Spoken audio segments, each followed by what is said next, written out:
اگر عرفات کے دن کا روزہ جو ہے وہ ہم انڈیا یا پاکستان جو وہاں 9 تاریخ ہوگی اس کو رکھیں گے، سعودی عرب کی تاریخ کے مطابق نہیں رکھیں گے.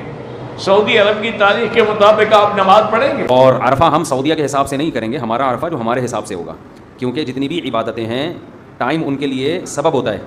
جیسے ظہر ہم پر کیوں لازم ہوتی ہے؟ اس لیے کہ ظہر کا وقت داخل ہوتا ہے. تو جس کنٹری میں وقت داخل ہوگا اسی کنٹری میں ظہر ہوگی نا. یہ تو نہیں کہ سعودیہ میں ظہر کا وقت داخل ہو گیا تو ہم یہیں ظہر پڑھنا شروع کر دیں. تو عید الفطر جو یوم نحر ہے، قربانی کا دن، تو قربانی کا جو دن ہے جس کو یوم نحر کہا جاتا ہے وہ 10 ذی الحجہ ہے. تو 10 تاریخ ہوگی نا، تو اسی عرفہ کا دن 9 تاریخ کا دن کہلاتا ہے. جو ہماری 9 ہوگی تو ہم اس میں روزہ رکھیں گے، سعودیہ کے حساب سے نہیں چلیں گے ہم اس میں. سمجھتے ہو؟ ذی الحجہ کا روزہ مطلب یہ جو عرفے کا روزہ جو کہتے ہیں 2 سال کے گناہوں کا کفارہ ہے، تو یہ کب رکھنا چاہیے؟ کہ 9 ہمارے ہندوستان کی 9 ذی الحجہ یا سعودی عرب کی 9 ذی الحجہ. تو لہٰذا آپ جو ہے 9 ذی الحجہ سب سے سادہ، سب سے موٹا اصول ہے، ہر کوئی سمجھ سکتا ہے. آپ 9 ذی الحجہ کو اپنے علاقے کی وہ روزہ جو ہے رکھ لیں. اعلان یہ ہے کہ 9 ذی الحجہ کا روزہ یعنی یوم عرفہ کا یہ بہت باعث برکت ہے، بہت فضیلت رکھتا ہے. اگر کوئی شخص اس دن روزے سے ہو جو یوم عرفہ ہے تو اللہ تعالیٰ حاجیوں کے عرفات کی دعا کے اندر اس روزہ رکھنے والے کو بھی شامل فرما لیتا ہے، اور اللہ تعالیٰ ان کے صدقے میں اس کے گناہوں کو بھی معاف فرما دیتا ہے.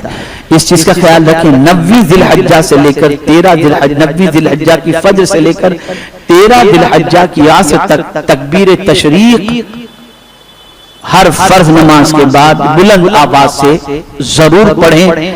اور خواتین سے بھی گزارش ہے کہ وہ اپنے گھر میں اس طریقے سے پڑھیں کہ اگر یعنی اتنی آواز ان کی بلند نہ ہو کہ غیر محرم تک پہنچ سکے، بلکہ بلند آواز سے وہ بھی تکبیر تشریق پڑھیں، اس لیے کہ اس کی برکت بھی اللہ تعالیٰ حجاج کرام کی وہاں عبادت اور ریاضت کے صدقے میں یہاں تکبیر پڑھنے والے کو بھی اللہ تعالیٰ برکتوں سے مالا مال فرمائے گا. اور ہو سکے تو کل پرسوں روزوں کا اہتمام کرو، کیونکہ میرے آقا صلی اللہ علیہ وسلم نے فرمایا عرفہ کا روزہ میں امید کرتا ہوں کہ 1 سال پہلے اور 1 سال پچھلے جو ہے وہ گناہوں کی مغفرت کا ذریعہ ہو جاتا ہے اور گناہوں کا کفارہ ہو جاتا ہے. یعنی جو سال گزر چکا اس کے گناہوں کا بھی کفارہ ہوتا ہے، اور جو سال آنے والا ہے اس کے گناہوں کا بھی کفارہ ہوتا ہے. اور ایک مقام پر تو یہاں تک فرمایا جو عرفہ کا روزہ رکھے اللہ تبارک و تعالی 1000 جانور حرم میں قربانی کے طور پہ بھیجنے کا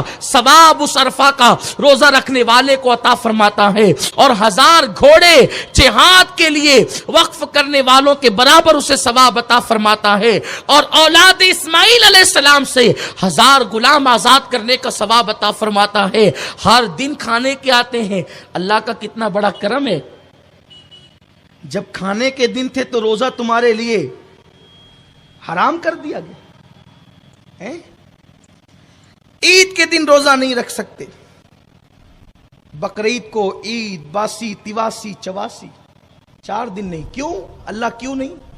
ممکن ہے کوئی بہت نیک ہوتا تو کہتا کہ نہیں میں بقرعید پہ بھی رکھوں گا. اللہ نے کہا منع کرو، کیونکہ جب ذبح کرو گے جانور تو پھر خوب کھاؤ بھی اللہ کی عطا سے.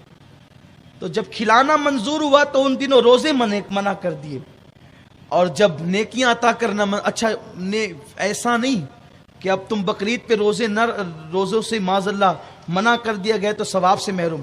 جو اس نیت کے ساتھ روزہ نہ رکھے کہ اللہ رسول نے منع کیا، اللہ اس کو بھی ثواب عطا کرے. نہ رکھنے پر ثواب عطا. جس دن حاجی میدان عرفات میں ہوں گے اس دن روزہ رکھا جائے. دوسرے علماء کہتے ہیں اگر عرفات کے دن کا روزہ رکھا جائے تو ملک پاکستان میں تو 8 تاریخ بنے گی، اور کچھ ایسے ممالک ہیں جہاں رات ہوگی، تو یہ کیسے مسئلہ حل ہوگا؟ انسان جہاں بھی رہتا ہے شریعت نے اس کے مطالع کا اعتبار کیا ہے. مطالع سورج کا نکلنے، چاند کے طلوع ہونا، اس کے ساتھ مومنوں کے لگایا ہے. روزہ رکھو بھی چاند دیکھ کر، اور عید کی خوشی بھی حاصل کرو چاند دیکھ کر. دیکھیں کچھ تو میں نے پہلے عرض کر دیا، اسی میں ایڈ کر دیتا ہوں. آپ نے اپنے ملک کے اعتبار سے ہی رکھنا ہے. فضیلت تو میں نے بتا دی مسلم شریف میں کہ 2 سال کے گناہوں کا کفارہ ہے، اور یہ صغیرہ گناہ ہے. کبیرہ گناہ توبہ سے معاف ہوں گے.